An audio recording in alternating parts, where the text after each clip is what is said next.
over.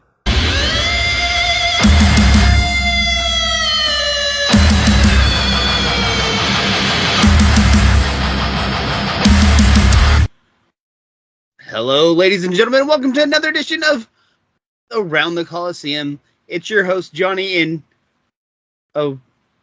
ADH-riddled Danny, it looks like. Moving stuff. You caught me off guard. I wasn't ready. I was ready. I'm just trying to get my watch on. I haven't worn it in days, and it's being stupid right now, and my button's sticking, so that's... Oh, there it goes. It turned off. How are you, Johnny? I am good. How are you? We're recording on Mardi Gras. You get any beads? Mardi Gras today?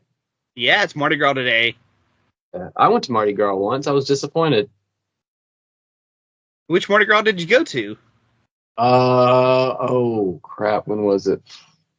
Let's see. My brother-in-law's girl was pregnant with their first, so 6 years ago, 5 years ago. A couple years before that, the city had made a new ordinance saying that if you flashed your boobs, that you'd get arrested. There's none of that. You talking about in New Orleans or which? Yeah. See, I've never been to New Orleans Mardi Gras. I've been up to St. Louis for that Mardi Gras. It's actually rather fun. Second largest Mardi Gras in the country. Louis has a Mardi Gras, babe. You know that? Off-camera conversation, fourth wall. That's news for me. I did not know that. So now I know there's a Mardi Gras in the Louvre. And then tomorrow's Ash Wednesday, so we're only 41 days away from Easter. Is that how many it is? That's cool. Yeah, Lent's 40 days. So you're going to see a lot of fish sandwiches pop up on menus. Yeah, no. Steak. Well, Fridays Catholics give up meat. Oh, I know. Fun fact, I was raised Catholic, so I don't care. So you're a recovering Catholic? No, I'm a 10 times over removed Catholic. That will never, ever. I did that because your shirt. No. So it was Catholic one weekend and a Baptist church the other weekend because my dad was Baptist and my mom was Catholic. Alrighty then. So there's that. That kind of reminds me of an Irish song, but we're not going to get into that. Let's get into the matches for Defying the Odds. March 15th. Just a little over 11 days from when we record this. 11. We're going to cover them in no particular order. We're just going to cover them in the order that I have them on my phone. First off, Jay Hazard versus Shotgun Dan Weber. You got any insights on this, Danny? Not a small guy, either one of them. Well, we know what my job's going to be in this one. Try not to get smashed by either one of them. Jay's been on a hot streak. I can't say I've been watching enough of Dan lately to really know what the win-loss record is, what kind of rhythm he's in. But Jay's hot right now. Granted, he did take a pedigree and lose to a 9-year-old? Yeah, a 9-year-old. Can't do anything about that. That's forever in Oklahoma history. But he's hot right now. He's on a roll.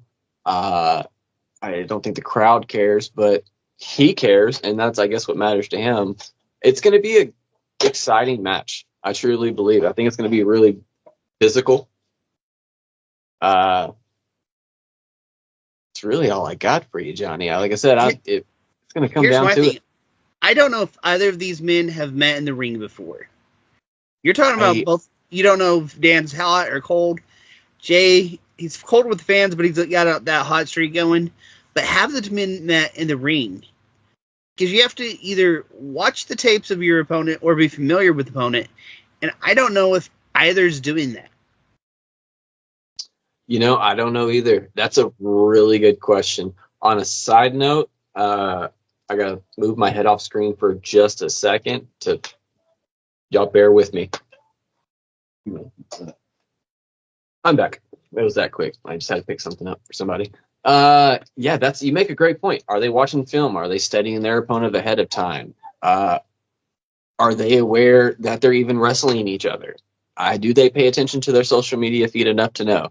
We know Jay is always on social media, blasting and raving about something, but is he paying attention to what's coming at him? Because from what I understand, Dan Weber's no pushover. That's all man right there, and he's coming to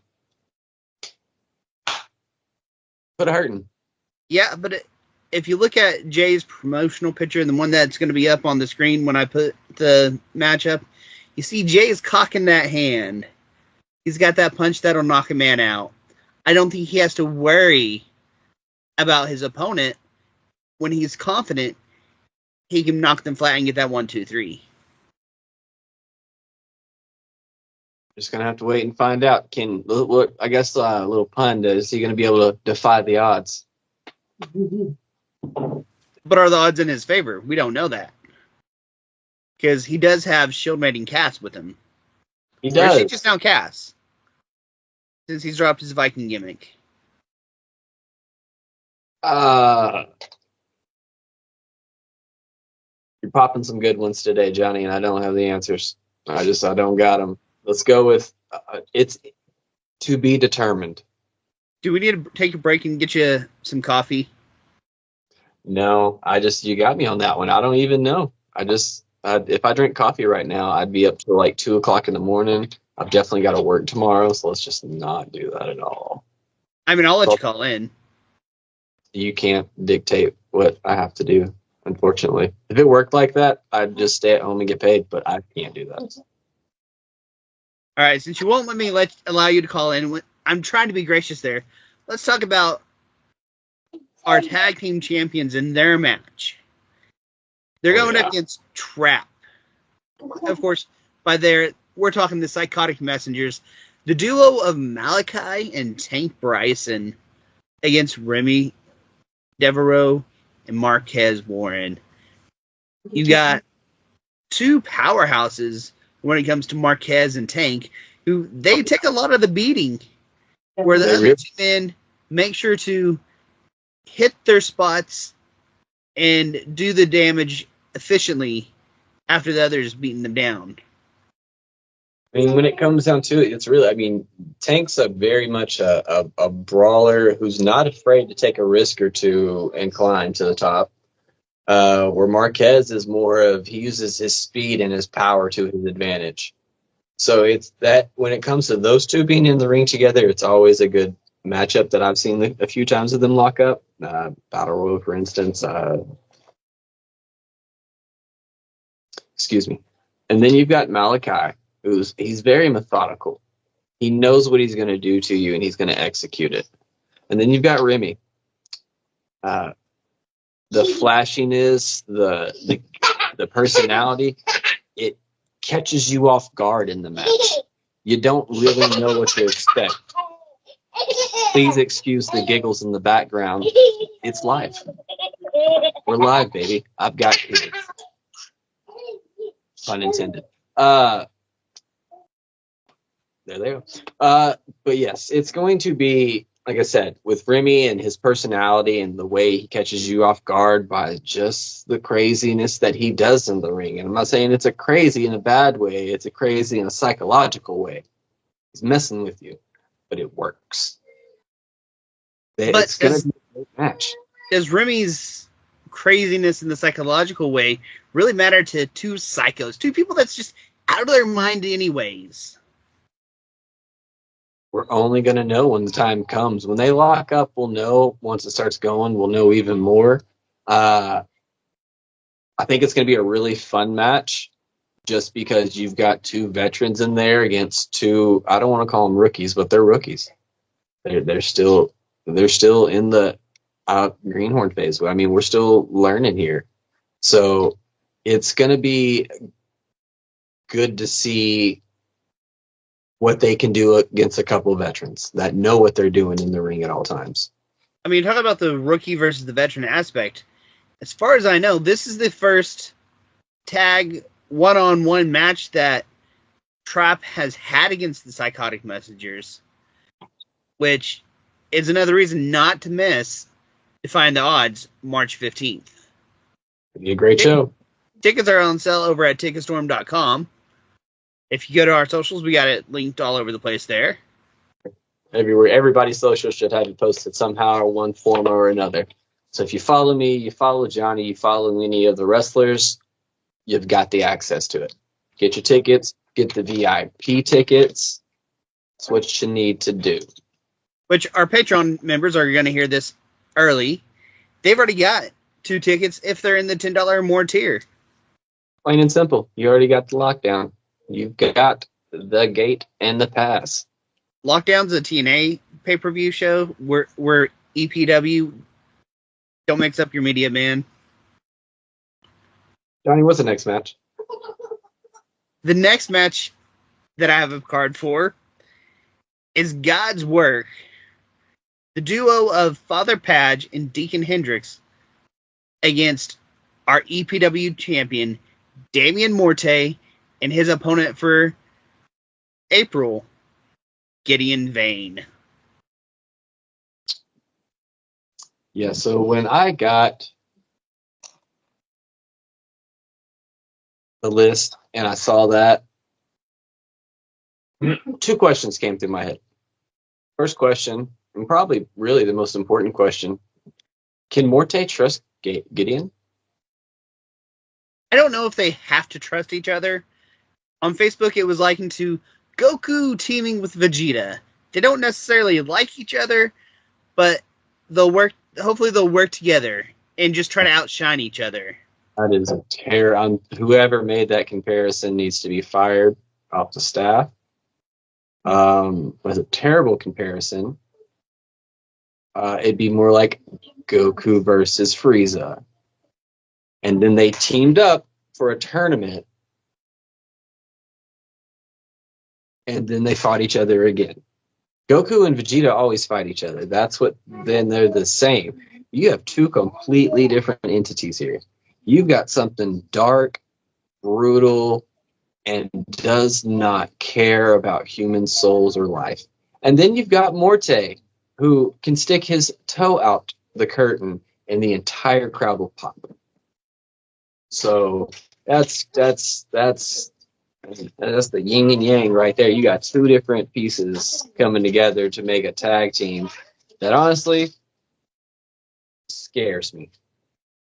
And God's Work is no pushover. Let me say, Page is decorated. Ozzy knows what he's doing in that ring.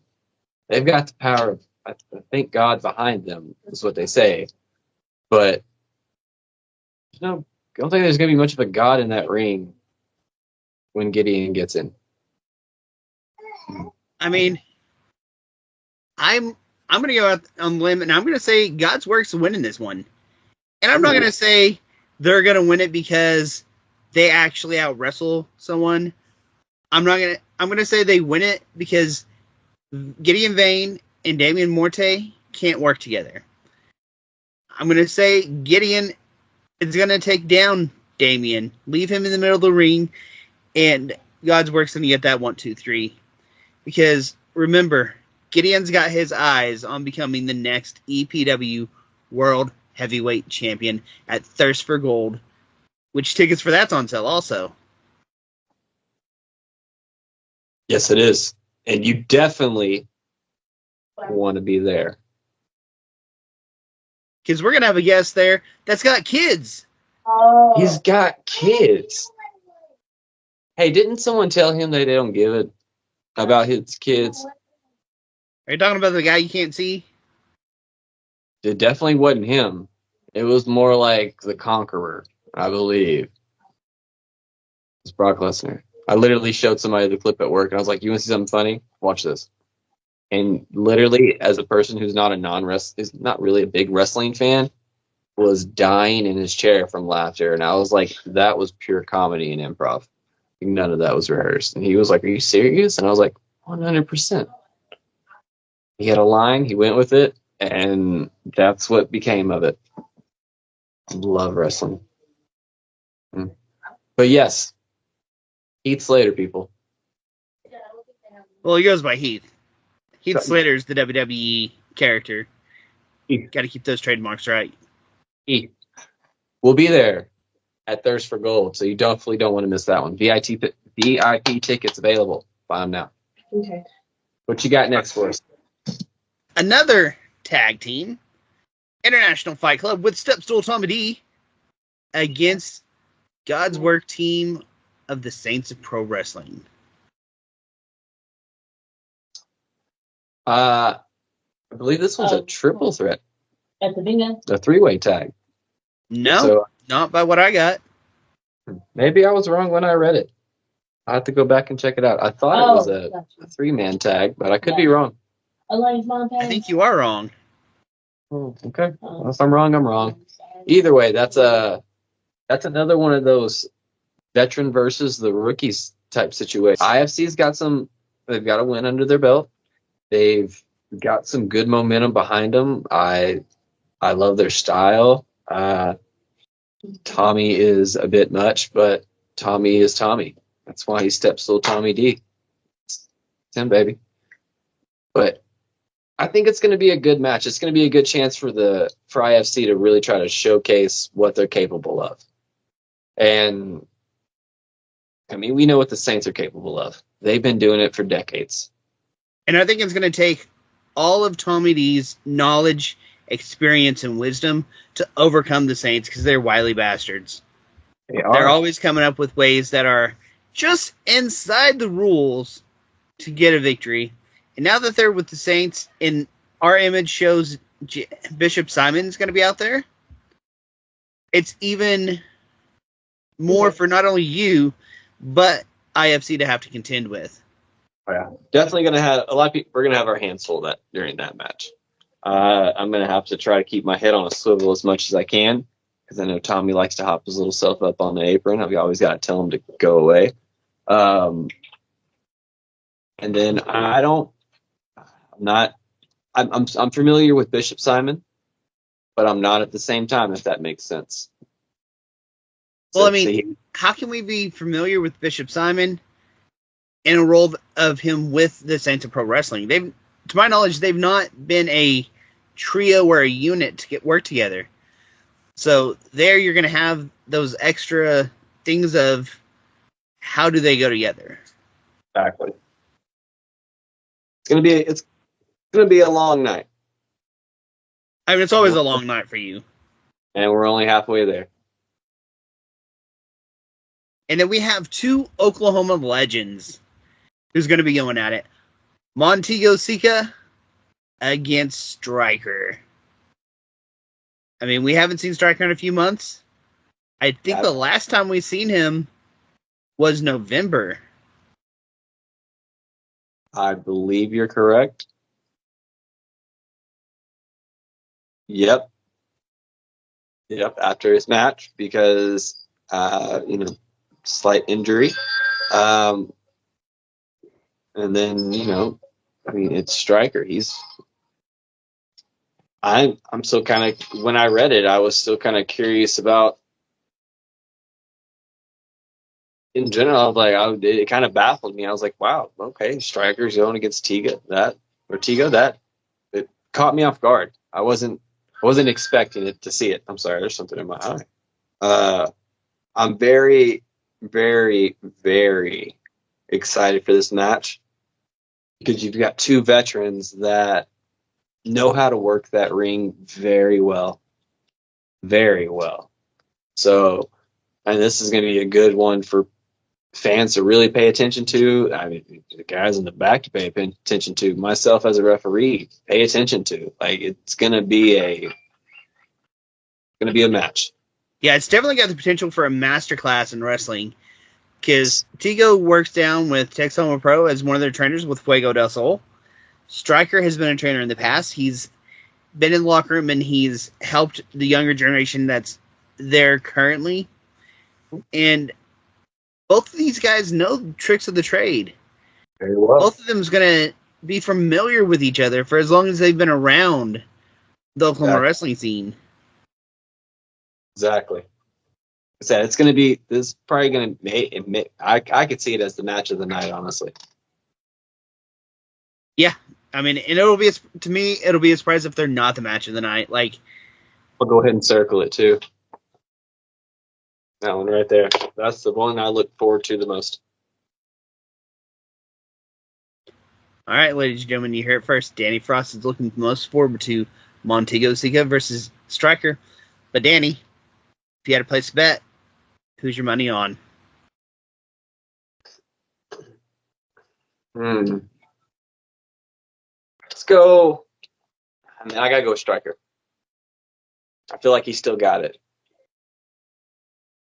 I mean, I would more place my money on Montego Sika, to be honest, because he's got that dirty player into him. Striker, he'll know how to counter it, but he's still more of that face, whereas Sika's that heel that he'll cheat, he'll lie, he'll steal. Just gotta hope I'm able to catch anything and everything. Which you're not. We still need to get you that eye appointment. I mean, the third eye in the back of my head would be great, but ain't nobody figured that one out yet. Well, the third eye's up here, mate. I said in the back of my head, not in the front of my head. Come on, calm down, Doctor Strange. I don't know. Yeah, I guess the Doctor Strange does get a third eye in Multiverse of Madness, whatever. I was thinking more of my Matt Sydal when I said the third eye up there. Sticking with wrestling, you know. You're funny. All right, the next match I got is the Gym Mitch Onyx versus Maddox Jones. Both, again, people that are familiar with the ring. I want to say they've gone against each other before, but I'm not certain. I would almost agree with that. In the 2 years that I've been with Empire, I feel like early on, I remember a match between the two. I think that's going to be another one that people should pay attention to. Sorry, I heard a sound from my son. It's going to be a really good one for people to pay attention to. You've got Maddox, who's really a technical, like a bruiser almost. And Mitch is no stranger to throwing feet, throwing hands.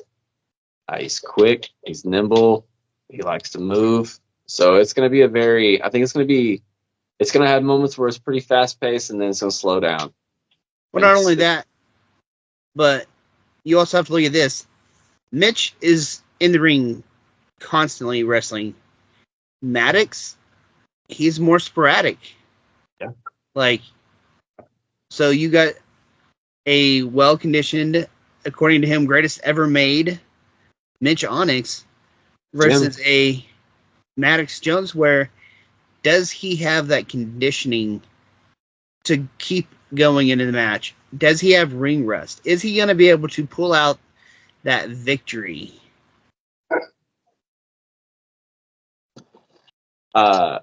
Yeah, and literally you pulled the words right out of my head. Ring rust. Is it there? It's a real thing. Like, of course, he competed here recently, but like you said, the conditioning is still there. Do you continue after that? Maybe go somewhere else and dip his feet and pass the ropes, or has he just been kind of sitting at home, waiting for a moment? That's definitely a factor that has to get played into it. I agree with you 100%. Well, I don't think Maddox would have just been sitting at home. I do think he does go out and train, but training versus having a match is different. There's different pacing. There's different stuff that goes into it. And your training partner is generally not the guy you're going to face in the ring. Exactly. Agree with you completely. All right, we have Adrian Vega versus Skids. I don't remember seeing much of Skids. I know he's been on the cards before, but I'm a fan of Vega, so I'm just going to go straight up Vega, almost in a squash style thing. I mean, I'm not going to argue it. I'm not trying to put Skids under. I've met the guy once or twice. I've seen him wrestle, I think, once. I'm just not super familiar enough, and that's on me. I'm gotta have the time to start viewing more of these guys, really get familiar with them like I want to. Again, I've said it before. I've known Adrian for a long time. He's a fighter. He's always going to fight through an injury, through whatever it may be. It's bred into him. It's going to be, I'm going with you. I'm going Vega. I don't know. Like I said, that's not trying to be biased, but it's my guy. And when I step through that ring, it's a different story. But right here, I'm going Vega. So here's that triple threat you were thinking. It is E-Bone versus Gallardo Uno versus a mystery opponent. We're basically getting a rematch of last month with this added bonus of a mystery man. I do love a good mystery opponent. See, I don't like the mystery opponents because I don't know where to put my money on. And I bet if I'm either of these two competitors, I wouldn't like it either because you don't know who to prepare for. How do we know this mystery man's not going to be Jack Telos trying to get a second belt? Why not? It could be Kevin Sanchez. It could also be Devion. But it could be anybody, and that's the problem. It could be. And I love it. That's one of my biggest things that I've always loved in wrestling, when there's a mystery opponent. Not when it's so predictable you know who it is type situation. Oh, a mystery opponent. No, when it's truly genuine. Like, you really have no idea who it is. I literally have no idea who it is. And it's great. I mean, you know, I've been being like, messages being going around like, hey, you know, blah, blah, blah. Like, oh, really? None of that. I love it. Here's the good thing about triple threats, though. They're no DQ.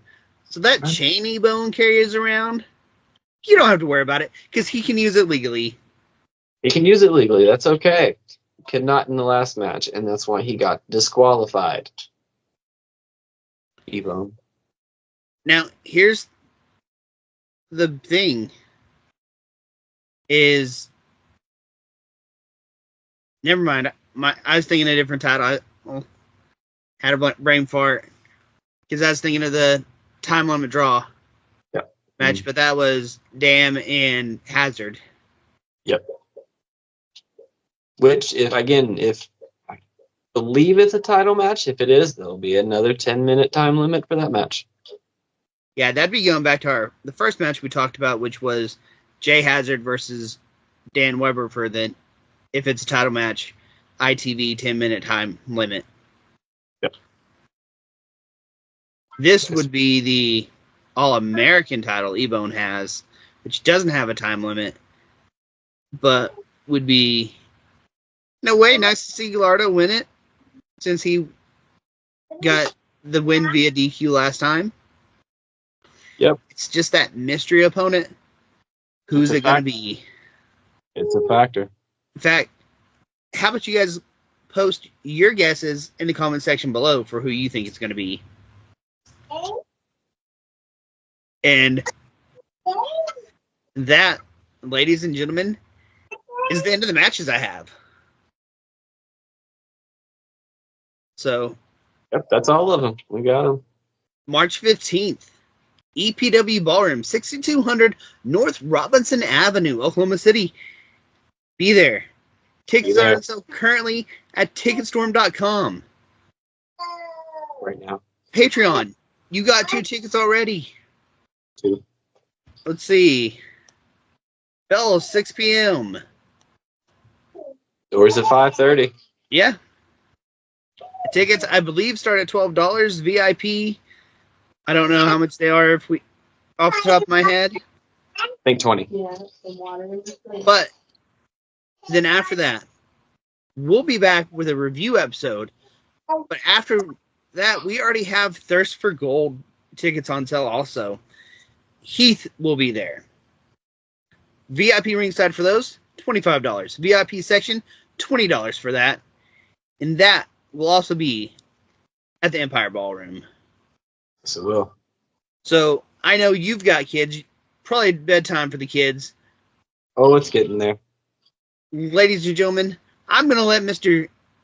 Danny go ahead and sign us off. Ladies and gentlemen, this has been Around the Colosseum. That's my guy, Johnny. I'm your man, The Frost. We'll see you next time.